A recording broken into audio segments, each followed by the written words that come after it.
ఆహా ఏమి రుచి తినరామై మరచి రోజు తిన్నా మరి మోజే తీరనిది. తాజా వంటల్లో రాజా ఎవరంటే ఇంకా ఎవరండి వంకాయేనండి.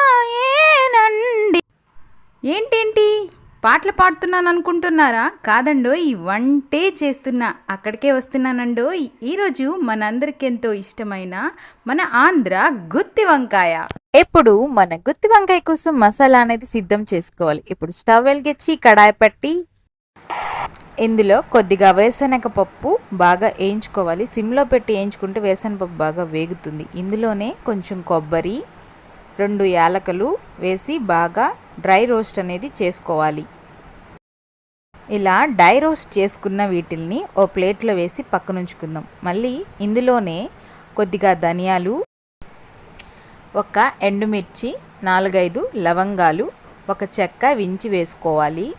వీటిని బాగా డ్రై రోస్ట్ చేసుకోవాలి. డ్రై రోస్ట్ చేసుకున్న ఈ ధనియాలని ఒక ప్లేట్లో వేసి పక్కన పెట్టుకోవాలి. ఇప్పుడు ఒక మిక్సీ జార్ తీసుకొని మన వేయించి పెట్టుకున్న మసాలాలన్నీ అందులో వేసుకొని బాగా బరగ్గా మిక్సీ పట్టుకోవాలి. ఇందులోనే 4-5 వెల్లుల్లిపాయలు, 1 చిన్న అల్లం ముక్క వేసి మిక్సీ పట్టుకోవాలి.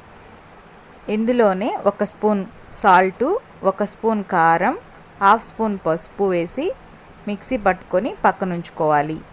ఇప్పుడు మన గుత్తి వంకాయకి 1/2 కేజీ వంకాయలు తీసుకొని కట్ చేసి సాల్ట్ వాటర్లో వేసుకోవాలి.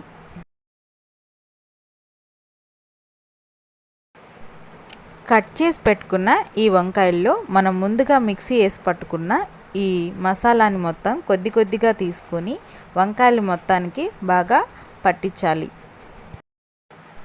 స్టవ్ వెలిగించి కళాయి పెట్టి అందులో 2 స్పూన్ల ఆయిల్ వేసి మనం మసాలా పెట్టుకున్న వంకాయలని ఒక్కొక్కటిగా ఈ ఆయిల్లో వేసుకోవాలి. ఇందులో 1 గ్లాస్ వాటర్ పోసుకొని 3 కట్ చేసుకున్న టమోటాలని ఇందులో వేసుకొని మూత పెట్టి 20 to 30 మినిట్స్ వరకు ఉడికించుకోవాలి.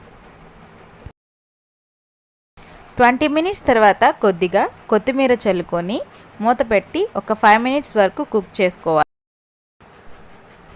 ఇప్పుడు మన గుమగుమలాడే గుత్తి వంకాయ కూర రెడీ అండి. చూస్తుంటేనే ఎంతో నోరూరిపోతుంది. నేనైతే లొట్టలేసుకుంటూ గిన్నె మొత్తాన్ని ఖాళీ చేసేస్తాను. మీరు ఒకసారి ట్రై చేయండి. Like and share, subscribe please.